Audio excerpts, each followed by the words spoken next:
Basically आजकल जो youth के अंदर जो प्रॉब्लम है सर, जो मतलब मैं देखता हूँ और हमारे जो चैनल के जो सब्सक्राइबर्स हैं, जब उनके हमारे पास क्वेश्चंस आते हैं तो ये आता है कि मतलब पेशेंस उनके अंदर, एक तो उनके अंदर हार का बहुत डर है सर। मतलब उनको ये लगता है कि हमने ये इन्वेस्टमेंट कर दिया या हमने यहाँ पे पैसा लगाया तो कहीं वो डूब ना जाए, पहली चीज़।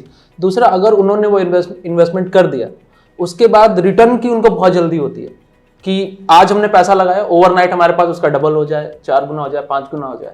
सो इससे जो आज का जो यूथ है वो कैसे बाहर निकले? मतलब आप क्या उनको बोलेंगे कि कितना टाइम लग सकता है एक बिजनेस को बड़ा बनने में, या फिर एक कोई फ्रेमवर्क है कि इतना टाइम तो लगेगा ही लगेगा, अगर आपने इन्वेस्टमेंट किया इतना टाइम तो आपको देना ही पड़ेगा? क्योंकि सर मैं खुद एक बिजनेसमैन हूं, मैं कहीं ना कहीं एक बात जानता हूं कि ओवरनाइट अगर कुछ चीज बहुत जल्दी से मतलब बड़ी हो रही है तो कहीं ना कहीं कुछ ना कुछ प्रॉब्लम जरूर है उस बिजनेस के अंदर, क्योंकि ओवरनाइट जो एक स्टेबिलिटी होती है वो कभी नहीं आ सकता सर। तो मतलब मैं बस यही आपसे पूछना चाह रहा था कि क्या मैसेज होगा आपको उन यूथ के लिए जो ओवरनाइट बड़ा कुछ करना चाहते हैं और वो पेशेंस को अपने किस तरीके से बढ़ाए, कैसे वो अपना जो हरी है उनके अंदर उसको कम करे? वो एक्चुअली क्या है कि हर काम का एक प्रोसेस है ना। आपने अगर स्कूल एजुकेशन करनी है तो वो 16, 17, 18 साल लगते हैं तो लगेंगे ही लगेंगे, बिल्कुल सर, है ना। उससे पहले आप नहीं 12th करके नहीं निकल सकते। आपको अगर ग्रेजुएशन करनी है, नॉर्मल ग्रेजुएशन करनी है, बीएससी, बीकॉम, बीए, तो 3 साल लगेंगे तो लगेंगे, उससे पहले डिग्री नहीं मिलेगी। आपको अगर मेडिकल की पढ़ाई करनी है तो 5-6 साल लगेंगे। तो बेसिकली आप पूरी लाइफ रिस्क से भरी होती है। बिल्कुल। आप एजुकेशन में जाते हैं, हर पेरेंट अपने बच्चों को अच्छी एजुकेशन देना चाहता है, तो उस एजुकेशन के पीछे वो 20 साल हर इंसान अपना गंवा रहा है। एवरेज जो एक बच्चा है वो कम से कम 20-21 साल, 22 साल अपनी एजुकेशन पे लगाता है, उसके बाद भी कोई श्योरिटी नहीं होती। जब आप 20-21 साल पढ़ाई पे लगा सकते हैं तो 2-3 साल आपको बिजनेस को देने पड़ेंगे। कोई भी बिजनेस ओवरनाइट नहीं बनता, राइट, है ना। आपकी स्ट्रेटेजीज बहुत ही स्ट्रांग होनी चाहिए, आपकी मार्केट अंडरस्टैंडिंग बहुत स्ट्रांग होनी चाहिए, आपका जो होमवर्क है बहुत ही प्लान्ड और बहुत ही अच्छा होना चाहिए। सर मैं थोड़ा सा आपको मैं रोकूंगा। मतलब जो आपने अभी एक बात की कि मार्केट को समझना आना चाहिए, तो मतलब कितना टाइम लग सकता है एक नए एंटरप्रेन्योर को मार्केट को समझने के लिए? क्योंकि ये जो स्किल है सर, ये आपको किसी भी एजुकेशन सिस्टम में नहीं पढ़ाई जाती।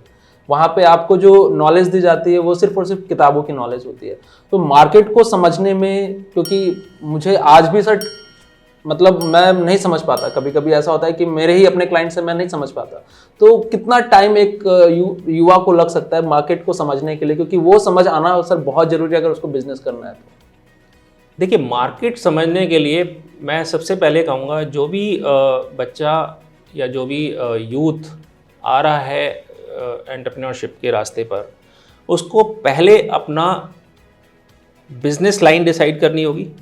किस इंडस्ट्री में जाना चाहता है वो? सर्विस सेक्टर में जाना चाहता है, या प्रोडक्ट सेल में जाना चाहता है, या मैन्युफैक्चरिंग में जाना चाहता है ना। तो पहले उसको before the launching of his business he should understand the market. मतलब आप ये कह रहे हैं कि क्लैरिटी होना बहुत जरूरी है। आप कहाँ मतलब उसका जो इनपुट है वो सही जगह पे जा रहा है या नहीं जा रहा। I tell you, when I decided to launch Sanford, तो मैंने लगभग 2 साल तक स्टडी किया कि बाकी जो ब्रांड है, एस्टेब्लिश ब्रांड, वो क्या कर रहे हैं, उनका कंटेंट क्या है, वो बच्चों पे क्या एक्टिविटीज़ करके बच्चों की स्किल्स डेवलप कर रहे हैं, पेरेंट्स के साथ क्या उनका अंडरस्टैंडिंग होती है, कैसे एसोसिएशन रहती है पेरेंट्स के साथ में, पूरे साल 12 महीने के 12 महीने, हर महीने क्या क्या, किस महीने में क्या क्या एक्टिविटीज़ कर रहे हैं। तो I had data, I had collected data before launching Sanford. उसके बाद मैं क्या डिफरेंट कर सकता हूँ? अगर देखिए बाकी लोग प्ले स्कूल चला रहे हैं, मैं भी उसी तरह से प्ले स्कूल चला रहा हूँ, तो लोग मेरे पास क्यों आएंगे? एस्टेब्लिश ब्रांड के पास जाएंगे। राइट सर, है ना। लेकिन मैं कुछ डिफरेंट लेकर आया हूँ। जैसे मैंने कहा कि मैं टेक्नोलॉजी लेकर आया। हम लोगों ने रोल प्ले मॉडल्स बहुत डिज़ाइन किए थे। जो पिछले 10 साल की जो हमारी जर्नी थी बिफोर लॉन्चिंग सैनफोर्ड, वो सब में जो हमने कुछ चीज़ें बच्चों की नीड के अकॉर्डिंग हम लोगों ने टाइम पर बनानी शुरू की, जो बाकी स्कूलों में नहीं थी। तो आप लोगों को कुछ यूनिक लेकर आना पड़ेगा। और क्या होता है कि स्ट्रेटेजीज तो हमेशा चेंज करनी पड़ेगी। Right sir. आज हम लोगों को 13 साल पूरे हो गए दिसंबर में। This is 14th successful year running of the Sanford. Congratulation sir. तो थैंक यू सो मच। 14 साल चल रहे हैं हम लोगों को, हर साल हमें स्ट्रेटेजी चेंज करनी पड़ती है। तो कोई भी एक स्टैंडर्ड स्ट्रेटेजी नहीं हो सकती, और हर बिजनेस के हिसाब से स्ट्रेटेजी होती है। अभी प्रोडक्ट सेल की बात करते हैं। सपोज करो कोई भी ग्रॉसरी शॉप है, अभी जैसे इंस्टामार्ट, उसने 10 मिनट्स डिलीवरी रख दी। हाँ राइट सर। है ना, वो 10 में नहीं आता, 15 मिनट्स में आ जाता है, पर 15 मिनट्स में तो आप जाके भी नहीं ला पाते। नहीं ला पाते सर। तो आपको कैसे मार्केट को पकड़ना है, कैसे कंज्यूमर के माइंड सेट को हिट करना है, तो ये बहुत इंपॉर्टेंट है।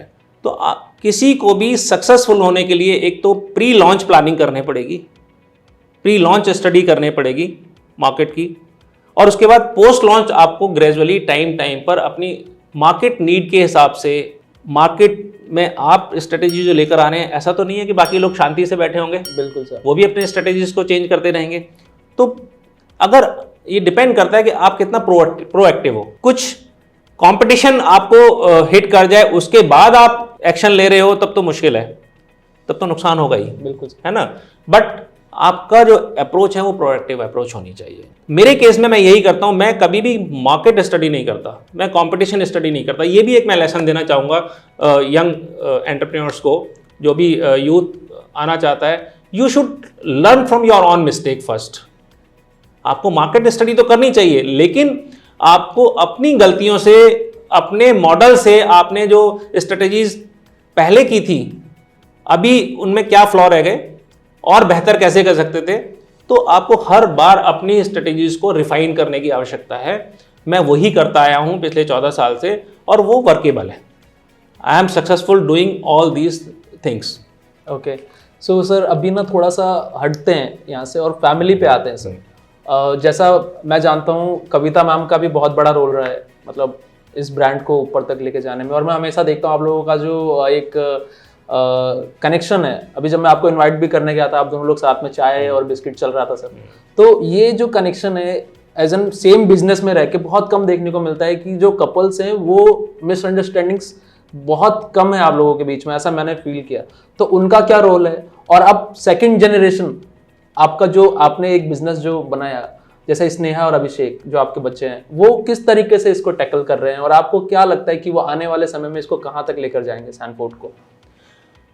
देखिए, कविता मैडम तो मेरी बॉस हैं, because she is the person who started right preschool. चाहे हम लोगों ने शुरू किया, हम लोगों ने हेल्प की, but she is the person who established. मैंने उनको देखा है, कविता मैम को जब भी मैं उनसे मिला, उनसे मिलकर मुझे कभी भी ऐसा फील नहीं हुआ कि मैं किसी ऐसे लेडी से बात कर रहा हूँ जो एक बहुत अच्छे लेवल पे, क्योंकि कहीं ना कहीं एक एटीट्यूड सर, मतलब आप में भी नहीं है, वो मैम में भी नहीं है, बट जब थोड़ा सा कोई भी आदमी थोड़ा सा एक लेवल पे जाता है ना, तो वो चीज़ दिखने लगती है।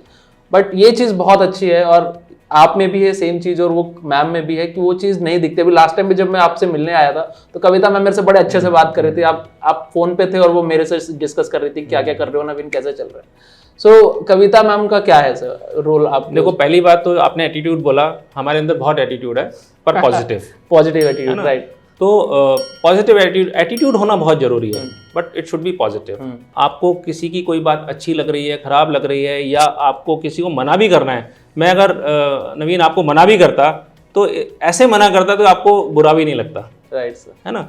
तो आपका एटीट्यूड पॉजिटिव होना बहुत जरूरी है, एटीट्यूड होना बहुत जरूरी है, सेल्फ रेस्पेक्ट होना बहुत जरूरी है। और कविता मैम का तो ये उन्हीं की देन है। ये जो प्रोफेशन है, मैं तो कंप्यूटर इंडस्ट्री से था, है ना, चाहे मैंने बचपन से सोचना शुरू किया, पर वो उनको खुलवाया पहला स्कूल। तो 2 स्कूल वो सक्सेसफुली चला रही थी। तब मुझे लगा कि नहीं, अब बहुत सारे पेरेंट्स उनको आके कहना शुरू करने लगे थे कि मैडम वहाँ पे खोल दो, वहाँ पे खोल दो। दूर दूर से बच्चे आते थे उनके पास, मैडम इतनी दूर आना पड़ता है, एक स्कूल वहीं खोल दो ना आप। Then I find out the business potential out of it. Then I talk to those parents. Why don't you start your school? We'll support you. यहाँ मैं एक मैसेज और देना चाहूँगा यूथ को कि आपको बिजनेस अपॉर्चुनिटीज के लिए आँख कान नाक खोल के रखना पड़ेगा। आपको देखना पड़ेगा कि कहाँ से अपॉर्चुनिटी निकल के आ सकती है। जैसा कि मेरी पत्नी कविता चला रही थी 2 स्कूल सक्सेसफुली, और उनके पेरेंट्स ने बोलना शुरू किया कि दूर दूर से बच्चे आते थे। उस टाइम प्ले स्कूल हर जगह नहीं हुआ करते थे। पेरेंट्स ने बोलना शुरू किया कि मैडम इतनी दूर आना पड़ता है, आप एक स्कूल हमारे पास ही खोल दो। देन आई फाइंड आउट कि why don't we speak to these parents के सर आप ही एक खोल लो स्कूल, हम सपोर्ट करते हैं आपको। सर, तो हमारे शुरू के 4-5 फ्रेंचाइजी ऐसे ही थे, या तो फ्रेंड थे या पेरेंट्स थे। और मैं आपको बताऊं हमारे कम से कम 20 ब्रांचेज ऐसी हैं जो हमारे बच्चों के पेरेंट्स ने खोली है। Great sir. तो आपको बिजनेस ढूंढना पड़ेगा कहां से कैसे निकल सकता है। Right sir. तो कविता मैडम का रोल ये है कि इवन द फर्स्ट चाइल्ड जो अब से 2000 में पहला प्ले स्कूल शुरू किया था उन्होंने, और पहले बच्चे का नाम आज आप जाके पूछोगे तो बता देंगे। उनको याद था सर, जब मैं उनसे पहली बार मिला था तो मैं था और मेरे साथ कोई और था, उनको याद था सर। और मेरे लिए बहुत बड़ी बात है। तो उनको वो हर बच्चे का नाम, जिस स्कूल में वो बैठती हैं ऑब्वियसली, पूरे ग्रुप में तो हमारे 15-16 हज़ार बच्चे होते हैं हर साल, तो हर बच्चे का नाम तो नहीं याद होता, लेकिन जहाँ जिस स्कूल में वो बैठती हैं उस स्कूल में हर बच्चे का नाम उनको पता होता है। और हर बच्चे की फीडबैक पेरेंट को टीचर से लेने की आवश्यकता नहीं होती, कविता मैडम के पास होती है। तो ये इन्वॉल्वमेंट, अगेन मैं यूथ को कहना चाहूँगा कि आपका अपने बिजनेस में इन्वॉल्वमेंट इस लेवल का होना चाहिए कि आपको अपनी अच्छाइयाँ, अपनी बुराइयाँ, कस्टमर की नीड और उसको कैसे आप कैटर करेंगे। हर तरह के कस्टमर मिलेंगे, ऐसा कस्टमर भी मिलेगा जो आपके काम को अप्रिशिएट करेगा, और ऐसा भी मिलेगा जो आप कितना भी अच्छा काम करें उसमें कमियां ढूंढेगा। बिल्कुल। तो you need not to be worried about it, ये तो ह्यूमन नेचर है। आपको हमेशा ये ध्यान रखना पड़ेगा कि कैसे कस्टमर के साथ बिहेव करना है। You need to be always polite, चाहे घर पे जाके आप अकेले में गाली दे लें उसको, लेकिन customer is always God for the business honours. तो सर अभी फर्स्ट जनरेशन आप बहुत अच्छे से, आपने और मैम ने, कविता मैम ने इस बिज़नेस को चलाया। अभी स्नेहा एंड अभिषेक जो आपके बच्चे हैं, क्या पोटेंशियल नज़र आता है आपको? क्योंकि मैं जब आपके वीडियोस भी देखता हूँ तो वो हर जगह अवेलेबल होते हैं। मतलब मैंने उनको माइक पे एंकरिंग करते हुए भी देखा है। मेरी बच्ची खुद सैनफोर्ड में पढ़ी है, सेक्टर 4 में जो वैशाली में है, हर्ष सर के यहाँ। वहाँ पे एक प्रोग्राम हुआ था, वहाँ पे भी मैंने देखा, मतलब एनर्जी लेवल बहुत अच्छा, अभिषेक सर का भी और स्नेहा का भी। सो आपको क्या विजन नज़र आता है सर उनके अंदर? नवीन, होता क्या है कि नॉर्मली जो मैंने देखा है कि most of the children don't want to continue their parents profession. ये यहाँ मैं मैसेज देना चाहूँगा कि मैं ये बताना चाहता हूँ कि बहुत सारे बच्चे, 99% बच्चे आज के अपने पेरेंट्स के बिजनेस को टेक ओवर नहीं करना चाहते। उन्हें लगता है कि शायद वो कुछ और बड़ा कर सकते हैं और अच्छा कर सकते हैं, और ऐसा सोचने में कोई बुराई भी नहीं है। लेकिन प्रॉब्लम कहाँ आती है, क्यों नहीं करना चाहते हैं, ये मैं बताना चाहता हूँ। क्योंकि ज़्यादातर पेरेंट्स अपने घर में अपने बिजनेस की प्रॉब्लम्स ही बताते हैं, वो उसकी अच्छाइयाँ नहीं बताते। हमारे घर में आप कभी भी आओगे, हम पूरी फैमिली भी जब बैठे होते हैं तो हम यही डिस्कस कर रहे होते हैं, वहाँ ये अच्छा हुआ, वहाँ ये अच्छा हुआ। हमारे वो पेरेंट, हमारे बहुत सारे पेरेंट्स ऐसे हैं जो आपको रोज़ टीवी पे नज़र आते होंगे। बहुत सारे न्यूज़ एंकर्स के बच्चे हमारे स्कूलों में पढ़े हैं, कुछ टीवी कलाकार के बच्चे हमारे स्कूल्स में पढ़े हैं, आरजेस के बच्चे हमारे स्कूल्स में पढ़े हैं। तो ऐसे बहुत सारे हैं। तो आपको मोटिवेशन ढूंढना है, अपने बच्चों को मोटिवेट करने के लिए आपको क्या बताना जरूरी है। तो ये बच्चों की गलती नहीं होती कि वो अपने पेरेंट्स के प्रोफेशन को अडॉप्ट नहीं करना चाहते, ये पेरेंट्स की गलती होती है। तो पहले तो ये आपने क्वेश्चन नहीं पूछा था, पर मुझे लगा कि ये बताना चाहिए। नहीं, बिल्कुल सर। तो एक तो ये है कि हमारे घर में कभी नेगेटिव बात नहीं होती, है ना। हर बिजनेस की नेगेटिविटी पॉजिटिविटी होती है। Bring out the positivity out of it and discuss with your family members and the team also, है ना। उसके अलावा अब स्नेहा और अभिषेक हैं, जैसे Sneha started taking interest from the beginning itself. जब हमने सैनफोर्ड शुरू किया तब से उसका इंटरेस्ट रहना शुरू हो गया था। और अभिषेक को लगा कि now the brand has become so popular, तो अब इसको नेक्स्ट लेवल पे ले जाना है तो सबको मिलके काम करना पड़ेगा। तो नेक्स्ट लेवल पे लाने में कोई प्रॉब्लम नहीं हो रही।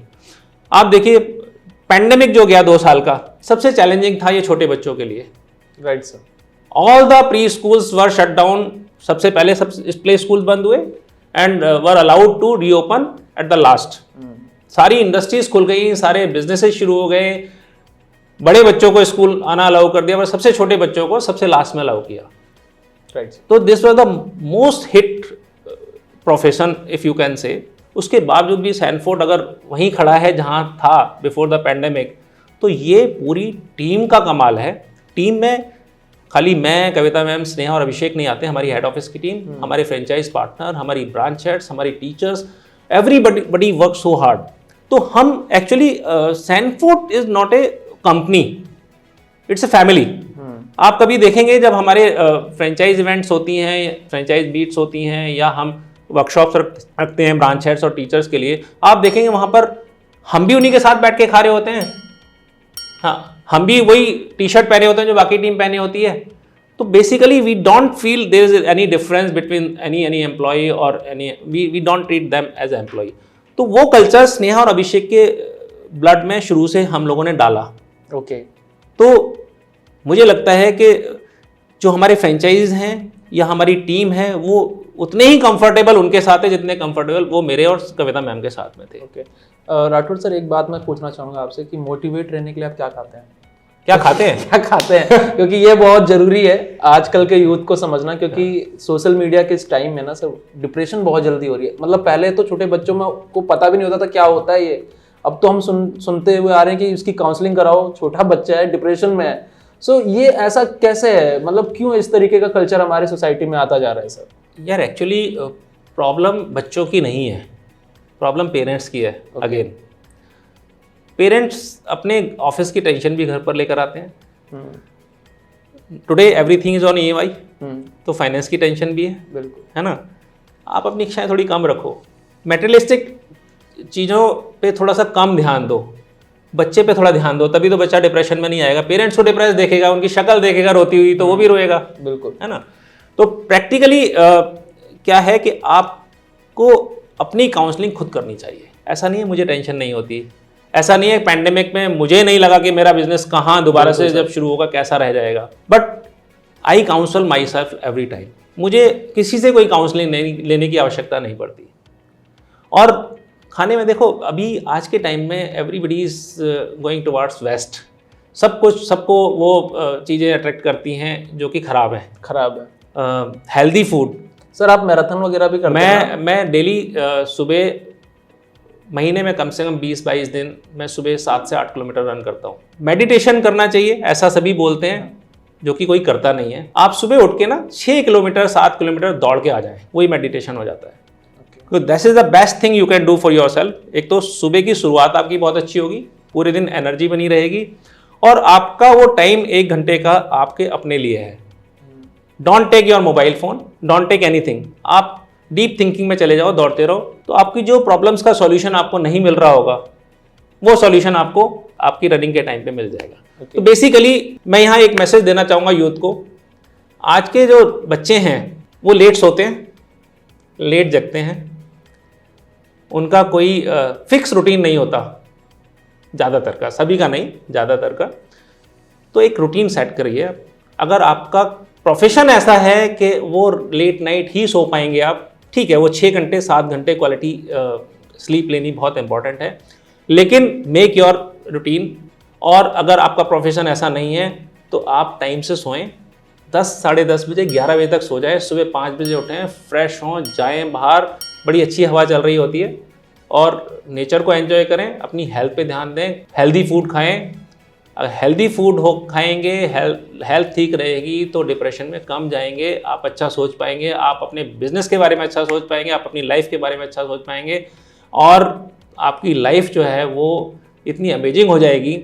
मेरी एज 54 होने वाली है अगले महीने, बिल्कुल नहीं लगता है मेरी अगले महीने में 54 का हो जाऊंगा, और मुझे कभी डिप्रेशन नहीं होगा sir. And I have seen the downest of the downest period, I have seen the peak of also. तो आपको केवल अपने ऊपर काम करना है, मेंटली फिजिकली दोनों तरीके से। बिजनेस बहुत अच्छे से चलेगा, ये मुझे पता है कि अगर आप अपने ऊपर काम करेंगे, अपनी स्किल्स पर, अपनी हेल्थ पर, अपने मेंटल लेवल पे, तो बिजनेस में आपको कोई हराने वाला नहीं है। मुझे लगता है कि आज जो हमने डिस्कशन किया यहाँ पे, जो हमने बातें सर से की और जो हमने सीखा है, वो आप सभी के लिए बहुत काम आने वाला है। थैंक यू राठौर सर, आपने अपना इतना वैल्यूएबल टाइम हमारे लिए निकाला, मतलब अनएक्सपेक्टेड था मेरे लिए, और आपसे इतनी अच्छी कन्वर्सेशन हुई।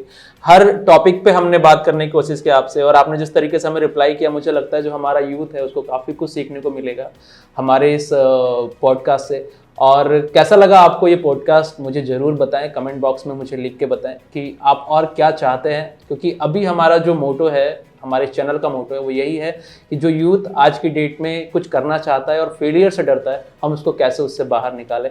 आई होप आपको ये पॉडकास्ट मेरा अच्छा लगा होगा। वीडियो को एंड तक देखने के लिए दिल की गहराइयों से बहुत बहुत बहुत धन्यवाद। Thank you so much.